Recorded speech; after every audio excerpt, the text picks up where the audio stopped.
The following announcement has been paid for by Perched on the Top Rope. I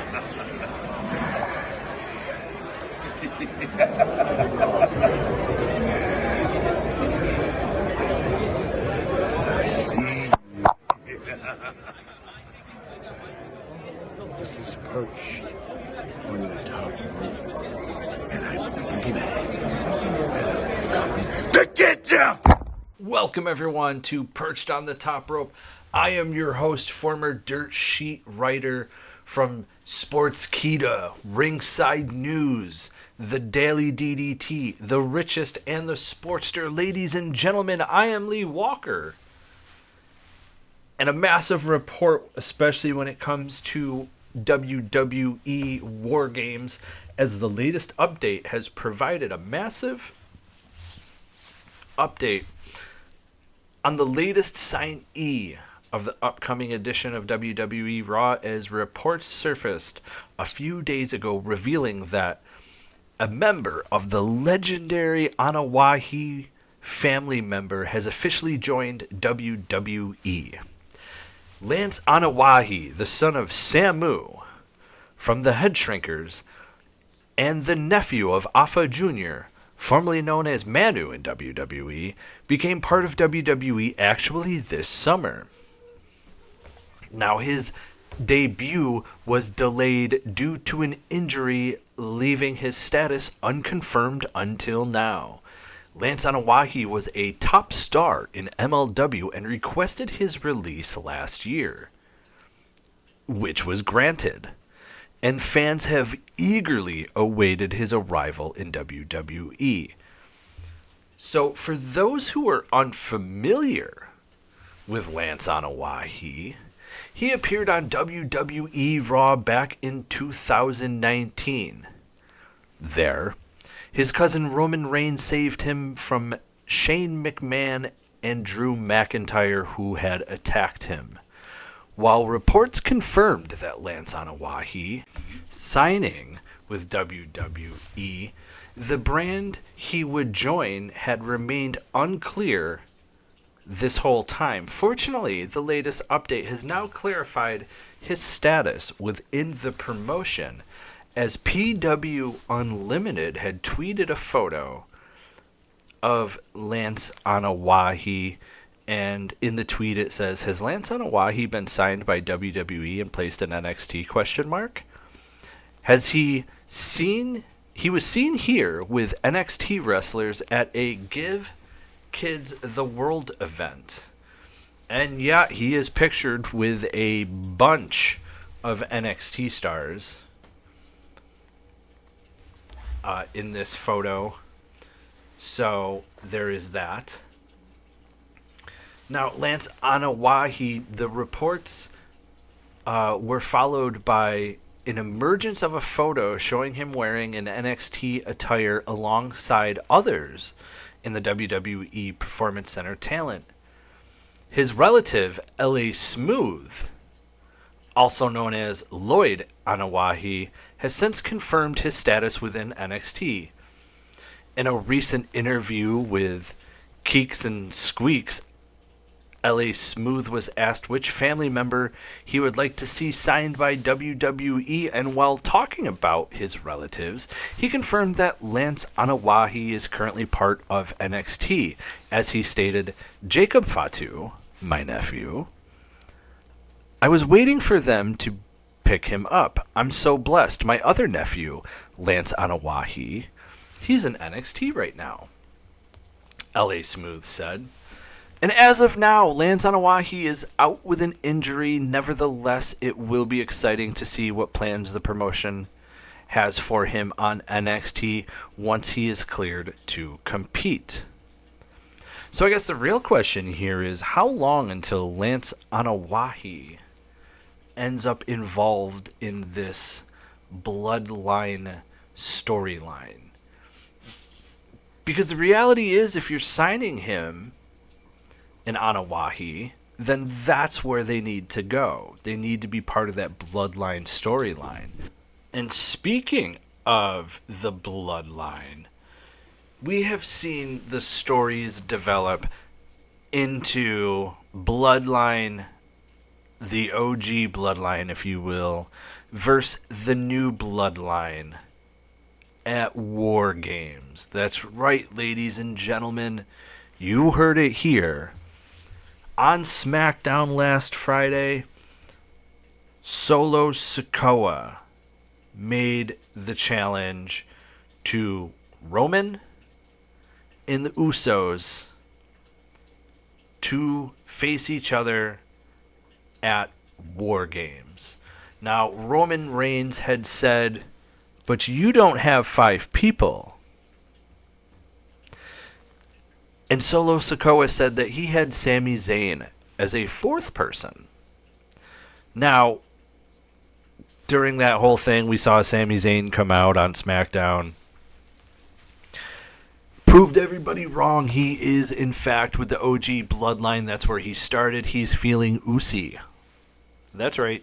Sami Zayn is feeling Usi and has joined the Usos and Roman Reigns to fight the new Bloodline, Solo Sikoa's Bloodline, at Survivor Series War Games. Now, the poster has already come out, and it looks like it is just going to be the 4-on-4. As a regular Survivor Series elimination match, the traditional match is a 5-on-5. For War Games, we are going to get a 4-on-4. And to be honest, this is where I would expect Lance Anao'i to make his debut and interfere and cost the OG Bloodline, unless something happens. But I'm also expecting The Rock to be part of this in some sort of way. What is he going to do? I don't know. Whether it's just his music hits and he stands out like he did at Bad Blood. I don't know. I'm not sure. But the Bloodline feud and the whole Bloodline itself has gone on for, 4 years now? Yeah, 4 years.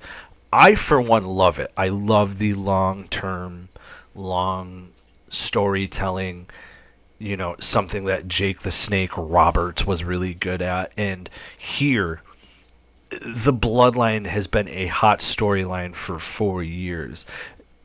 Does War Games end the Bloodline versus Bloodline feud?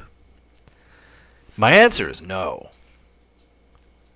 I would tell you maybe this could even be just the beginning. I don't know who's going to win. I have to save that for the prediction show in a few weeks. But I also need to see how things go on television before I draw any conclusions. Because from what I'm seeing right now, the OG Bloodline is hot. But then again, so isn't Solo Sikoa's team hot, considering they just beat Roman and Usos at Crown Jewel. So whether or not however we see this going, considering that Solo Sikoa's Bloodline, the new Bloodline, had just won at Crown Jewel, maybe they don't win at Survivor Series. Maybe Roman Reigns and the OG Bloodline is feeling Usi and they pull it out. But there's a lot here still. I think there's still more to be told with the story. I think they should introduce more Bloodline members, especially if they just signed Lance Anao'i. But I'm really hoping that they don't just put Lance in NXT and that's it. Because we already know he's an Anao'i. We already know he's part of that family heritage, the legendary Anao'i family. So why would we not want to see him be part of the Bloodline storyline? Again, I don't think War Games is going to be the end all of this. I don't. I still see there more happening, and then I can 100% see that if WWE brings the draft back for next year, you're going to see Anao'i Family members on both Raw and SmackDown, because I could see them changing all of that. I could see Roman Reigns staying on SmackDown, but the Usos end up on Raw. I can see Solo Sikoa on Raw, but Jacob on SmackDown, and Tama Tonga and Tamaloa possibly split up on SmackDown. Put the botch Tonga on NXT because he botches a lot. Maybe he needs to be retaught a few things because he didn't look that good when he faced Okada at New Japan Pro Wrestling. Let's be honest here. That looked pretty bad. You guys know what I'm talking about when you see the clips. Now, I'm going to switch over from the Bloodline to WWE ID. Now, this is a program which will help find young wrestlers and get them in a path toward potentially joining WWE. And according to the former WWE head of talent relations, Jim Ross, a program like this has been discussed as a possibility before in WWE. And while speaking during the latest episode of Grilling JR podcast, Ross said that it was about time that WWE implemented a program like WWE ID. He noted that prior to the new regimen, Vince McMahon was not very motivated to invest in the independent scene. Yes, and I think it's about time, Jim Ross said.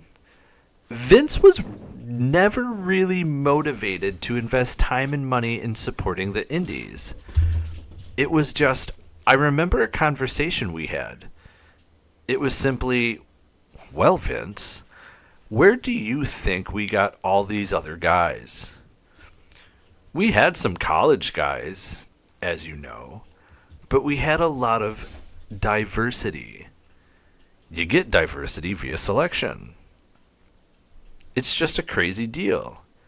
You want different personalities. You want different body types. You want different ethnicities. Now, Jim Ross also said that, and went on to comment to say, on the concerns about the way that WWE ID could negatively impact the independent scene, he said the program was good for the talent. Well, you're not really eliminating it, because if you don't sign a contract and you got maybe a letter of agreement or something casual, I can see that being a good recruiting tool, because then guys build their confidence. They build their self-esteem. They got a WWE deal in the works, Ross said. They'd be stupid to sign a contract that prohibits them from wrestling for another company. Don't do that. That don't make any sense. But having that WWE offer or agreement, that's good for those guys. It's good for the talent.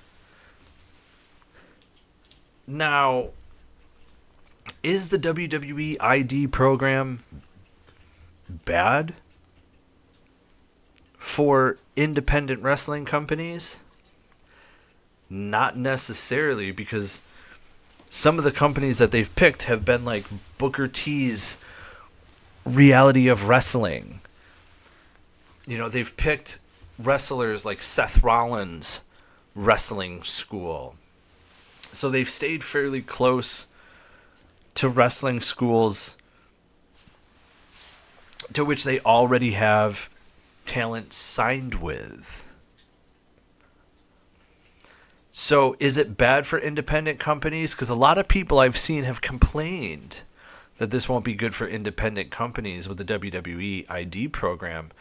But if anyone remembers back when WWE only had developmental territories. Not everyone in those territories, like OVW, Deep South Wrestling, Florida Championship Wrestling, they technically all did not have a contract with WWE. It was just WWE had seen talent and put talent in there so that independent promotion could build that talent skills up, and then when they were ready, WWE would come and say, hey, it's time, bud. And that's what WWE ID program is to me. And WWE now has all sorts of different ways for talents to get in, especially with WWE ID. They have the open tryouts during WrestleMania, SummerSlam, Survivor Series, Royal Rumble, the big pay-per-views, or PLEs now as they are. They have the WWE NIL program for college students. So it only makes sense to go back, and it's not necessarily that they're going back to wow. It's not that they're going back to oh my God, I can't even say the word. They're not going back to the developmental system, but seemingly going to these independent companies and picking the talents that they see might be worthy enough to get into WWE. So, if you get one of those letters, don't take it for granted. Bust your butt so you can get to WWE. Because there was guys in these systems like OVW, Deep South Wrestling, Florida Championship Wrestling. They had WWE contracts, but they were never guaranteed that they would actually make it up to the main roster. So this to me is the same thing. Now, one thing I did find interesting was that Cody Rhodes' Nightmare Factory had joined the WWE ID program. Now, that is just not a school that is solely run from Cody Rhodes. Now, the Nightmare Factory, though founded by undisputed WWE champion Cody Rhodes, QT Marshall, a key figure in AEW, is a co-owner of the Nightmare Factory alongside Rhodes. QT Marshall recently appeared on Walkway to Fight Club, and during the podcast, Marshall shared insights into AEW owner Tony Khan reaching out to him when Cody Rhodes' wrestling school decided to join the WWE ID program. And this is what QT Marshall had to say. Tony Khan called me the day it was announced about other stuff, and he's like, hey, I just got to bring this up because I'm getting a lot of questions. ... I said, hey, I'll be honest with you, Tony. I didn't really know about this. Cody had spoken to me about potentially signing over the intellectual properties and stuff, and he said that he was doing something related to WWE. But like a sworn to secrecy kind of thing. Marshall went on to claim what it means for wrestlers who come through the Nightmare Factory. I was just like, if you're someone who wants to go to AEW when you start wrestling, this almost kind of divides it a little bit, and it shouldn't, Marshall said. I'm happy for him. I think he just wants everyone to know that when we were doing the Nightmare Factory, that I was part of it. The real deal Zeta Steel received a distinction of being among the first recruits of the WWE ID program. Since then, several other independent performers have been selected. And that's true. There have been quite a few independent stars who have signed on to be part of the WWE ID program, as you can see in the image if you are watching from YouTube. Because WWE has already given potential letters and signings to wrestlers from Booker T's Reality of Wrestling, Seth Rollins' independent wrestling school, and Game Changer Wrestling, which is Brett Lauderdale's company. So it's going to be exciting to see, especially if they start adding more independent companies, wrestling schools, and things like that. One would be really cool to see would actually be Mr. Hughes. He's running a wrestling school, again, down in Georgia, and Mr. Hughes has all sorts of talent that he helped train. Kiera Hogan, Moose, Apollo Crews, Heath Slater. The man has literally talent in every company right now. Big Cat Mr. Hughes. Yeah, that Mr. Hughes, the first person to steal the Taker's urn. It's that Mr. Hughes. Very successful as a professional wrestler trainer.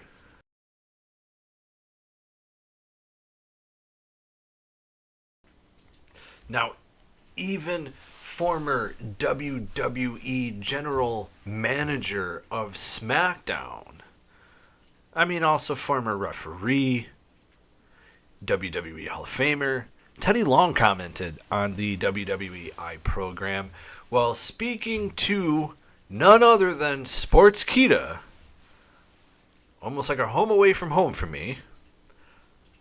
Teddy Long had to say, those schools are already been up and running, Long said.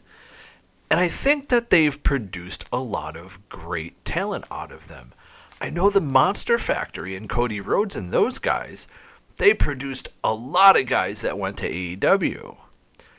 Seth Rollins had a lot of some nice guys coming out of there, the Black and Brave Academy. So these four schools that they were molded from. Okay, and while Long incorrectly assumed that the Monster Factory was part of WWE ID, co-host Bill Apter later corrected him, stating that the school wasn't associated with WWE at this time. Nevertheless, it didn't mute Long's optimism towards the program. In addition to the schools giving WWE ID something to work with off the ground, he also believes these schools and indie talents being associated with WWE will give them a leg up. It adds some credibility there, man, Long said. It's like NXT. And again, to me, it's just like WWE has gone back to having a developmental program.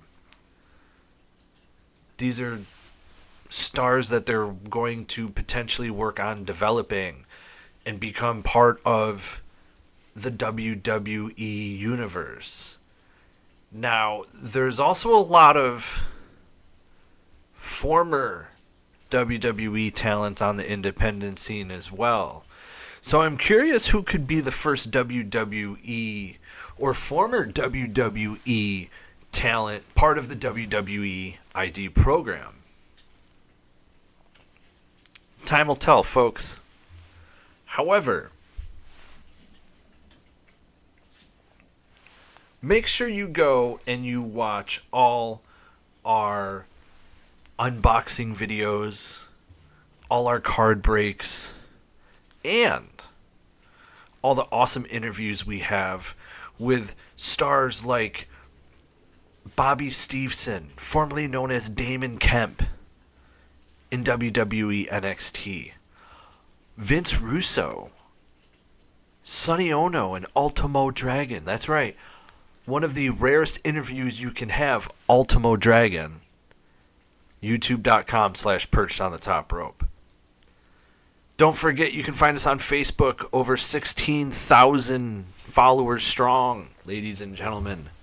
Facebook.com/Perched on the Top Rope. We are frequently posting there. That is where you will find all sorts of news, great memes, and other things as well. It's not like TikTok, though, at Perched on the Top Rope, where you can see Hulk Hogan struggling to rip off the Hulk Hogan shirt that he so infamously rips off every time. This time he struggled in one of those videos. I mean, you can also watch, rest in peace, Kevin Sullivan get humped by a dog. That's right. The Taskmaster, Kevin Sullivan, in this video being humped by a dog on his arm. It's YouTube. It's TikTok, Perched on the Top Rope. You can also find us on Twitter, X, Blue Sky, Perched Top Rope. We're also on Instagram and Threads at Perched on the Top Rope Podcast, where we have hilarious memes, reels of videos, and all sorts of great stuff. Check it out. Just got 2,100 followers strong over there. I know it's not over 16 like Facebook, but it's growing because only 6 weeks ago there was only 700 followers. So make sure you go and you like these pages and you interact with them. It helps my algorithm. It helps these shows get better. It helps YouTube get better. Remember, fans, if you've made it this far, you know that I normally say spoiler free is the way to be, but I'm about to spoil some things for you because you made it this far. I mean, I guess I'm not going to say, I don't want to say spoiling as a punishment. I'm sorry. However, WWE Raw was pre-taped on 11/11. Last night, matches were taped and segments for the November 18th episode of WWE Raw on November 11th in Van Andel Arena in Grand Rapids, Michigan. Now, these spoilers come courtesy of another alma mater of mine, Ringside News, and they are as followed. Solo Sikoa helped Bronson Reed beat Seth Rollins after the match. Sikoa raised Reed's hand. Ludwig Kaiser interfered in the WWE Intercontinental Championship match between Sheamus and Braun Breaker, so it ended without a winner. The LWO of Rey Mysterio and Zelina Vega defeated American Maids Chad Gable and Ivy Nile. The War Raiders, Ivar and Eric, defeated the Judgment Day's Dominic Mysterio and Carlito. Rhea Ripley makes her return and attacks Liv Morgan. Ripley, Jade Cargill, Bianca Belair, Naomi, and Io Sky brawled with Liv Morgan, Raquel Rodriguez, Tiffany Stratton, and Nia Jax. Ladies and gentlemen, it looks like we have the setup for the women's War Games match with that one. So those are your spoilers for WWE Raw for November 18th. So I can't say spoiler free is the way to be, because I just spoiled it. We're out.